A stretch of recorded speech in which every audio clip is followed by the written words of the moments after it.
And we are back. This is NXT Takeover 30 or XXX or porn. Yes. Depending on your preference. So this was the first one in Full Sail. I don't know why I thought... No, they had the last Takeover in Full Sail. They had a few. The last Takeover or the last NXT? Like, everything's been Full Sail with NXT. For like, really? I thought they were for like 2 months. I thought they were Performance Center. No, they were always a Full Sail. Then why was the regular WWE in the Performance Center? I don't know. No, NXT has always been a Full Sail. Can we have some... really? Yeah. I think they've been a... You would have thought they would have flip-flopped that.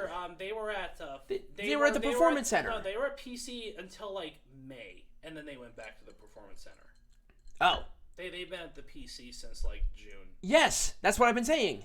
But you said, oh, this is the first one that took... No, this isn't the first one that took place at the Performance Center. Yeah, that was the last part. And then you informed me because I might be an idiot. I mean, you are an idiot, but let's just... Anyway, so our pre-show match. It was a #1 contenders match for the NXT Tag Team Champions, Breezango, Oni Lorcan, and Danny Burch, and then Legion del Fantasma. Right. So here's my problem. Okay, the match itself... Immediate spot fest. Oh, yeah. There was no build up to it whatsoever, and that kind of irritated me. I'm not saying that the action was bad necessarily, and thank God they did the triple threat as a triple threat tag team match. But why did they just go to immediate spots? And I don't know. This is where my Jim Cornette comes out, okay? I like a nice slow build up to it. I mean, we got that in the next match, but come on. I mean, shit's not hard. I mean, luckily this was a pre-show, so I was like halfly paying attention to it. But what I saw was pretty good. Yeah. I thought everyone did fairly well. And it was a super kick by Tyler Breeze on Lorcan to win. So Breezango are the new #1 contenders. It was okay. It was all right. It was a pre-show match. What do you expect? Let me at least say this. The NXT Tag Team Champions were on the line 2 weeks ago, right? Right. I would have had this match to replace that, do some build-up, and then have a credible one of these 3 teams against Imperium at this show. Oh. Well, this is what I would have done because I'm using logic and facts and holy shit, this shit's not hard. You have no idea how visas work or like what their schedule They're there. They are there physically, and they were there last week. Oh, that's true. Marcel Barthel and Fabian Eichner, they were there last week. Oh, they could have done it then. Yes, they could have done it. Oh. Or at least they could have planned on something instead of bringing them in for this match. Why don't you say, hey, can you come in here and do this? Let's build the match. So, whatever. I mean, who knows? I thought it was a good showcase of what the tag team division has to offer, so I'm not going to be too angry about it. Right. I'm just pissed. I know. Anyways, let's move on to the main show. Finn Balor and Timothy Thatcher. This match was awesome. I loved it. Very, very ground and pound kind of thing. I know, that was me. God damn it, dude. Timothy Thatcher is... So what I love about Thatcher is that he goes into these submissions, but he's really, like, slow. Yeah. So you're like, oh, this is not going to feel fun. Kind of like Pete Dunne. Yeah, it's great. I think Pete Dunne is a little more high-fly-y than Timothy Thatcher. Timothy Thatcher is very much more hardcore gritty, where Pete Dunne is more of a pseudo-strong style. Right. Nothing against Pete Dunne, but, you know, Timothy Thatcher is a little more... 60s golden era wrestling. Right. So, yeah. I thought they had really good spots overall. Yeah. Balor kind of matched him in some faces. Yeah. The one thing that I love about Thatcher is his facial expressions. Yes. So, Finn Balor did a coup de grace and tweaked his knee, and Thatcher looked at it, went wide-eyed, and it looked like a shark. It looked like he was a kid about to go into a candy store. Right, or a shark smelling blood in the water from a wounded seal or something. But Finn Balor did win. Yes. He hit coup de grace in 1916. It was okay. It was all right. I mean, it was a good opening match, but... There was some build to it, but I thought that 1 week was not enough.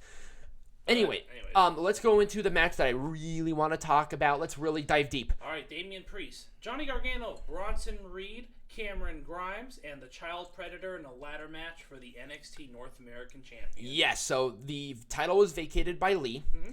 and I thought it was great. There were some really good spots overall. A lot of good spots. Yes. No one was buried in this match. No, ignore my notes. I'm doing something for YouTube, so if you're watching this on YouTube, you'll see it.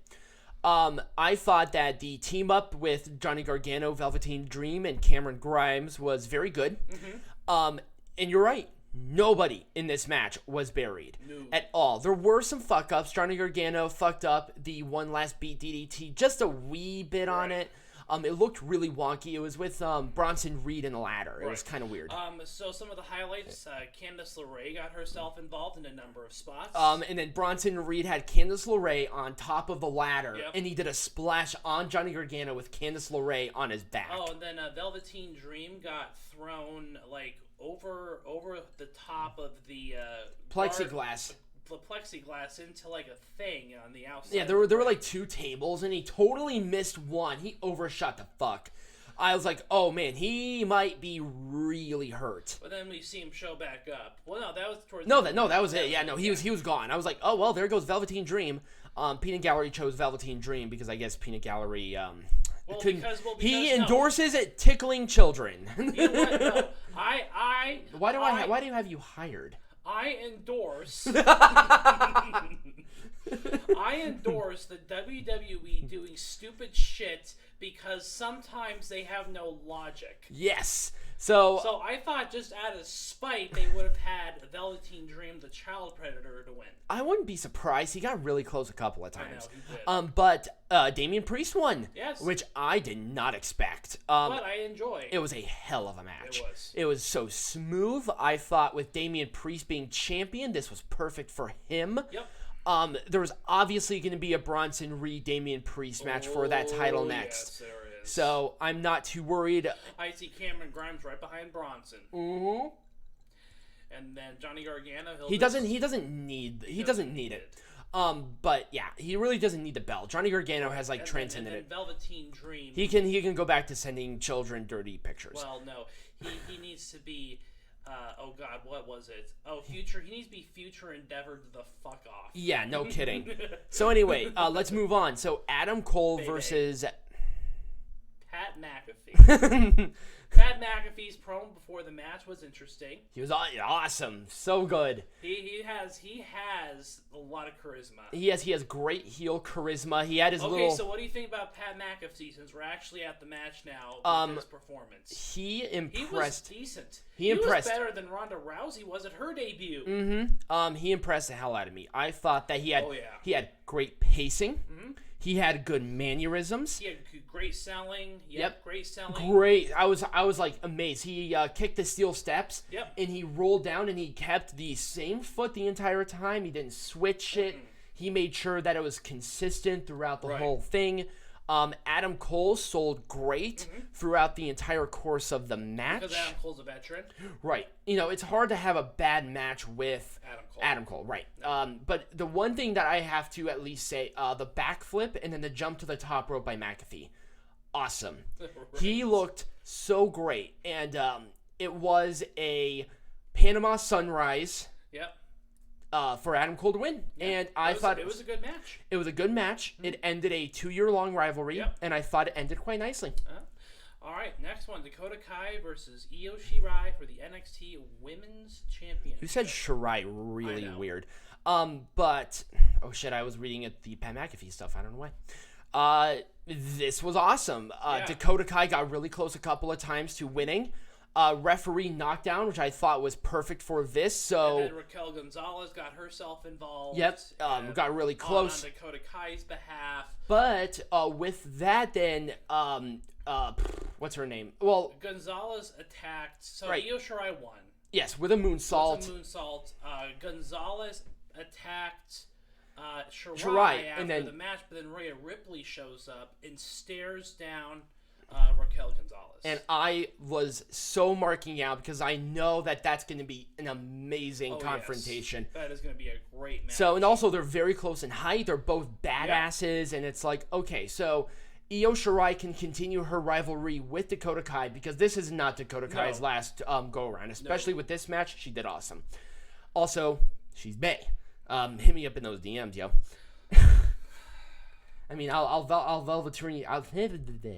I will. So I will Velveteen Dream your DMs, except you are older, but that is fine. And you are not under 18. I mean, Velveteen Dream is not interested in you. No, anybody over the age of 10 makes him sick to his stomach. So over the age of 18. Let's be generous with him here. As long as they're younger than the age of consent.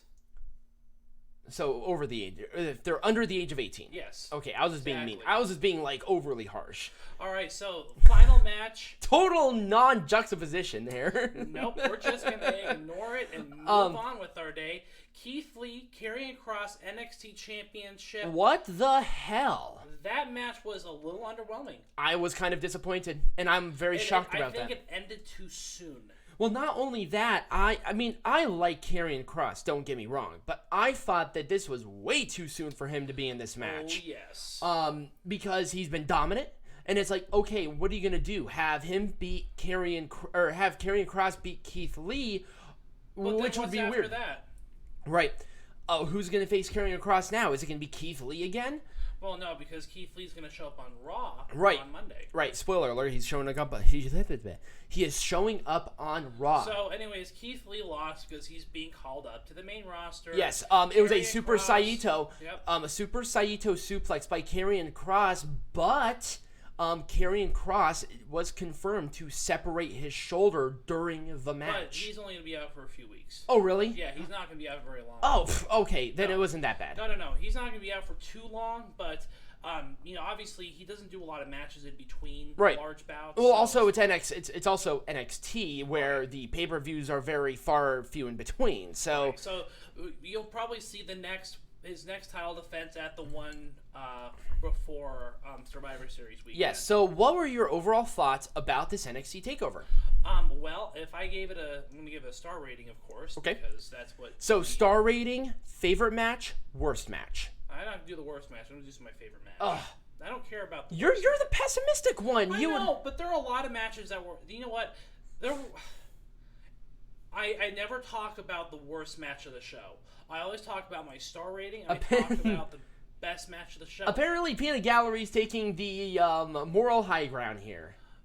Okay, so NXT Takeover XXX has 3 X's, 3 stars.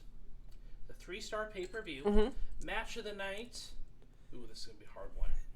There was a lot of really good ones in this. I'm going to go with the ladder match. Okay, so I'm going to give this a 2.5. Okay.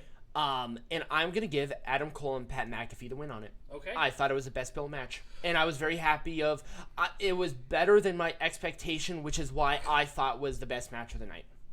All right. So anyways, when we come back from break, we're going to talk about WWE Summer Wine. From the Thunderdome. Yep, which is my bed.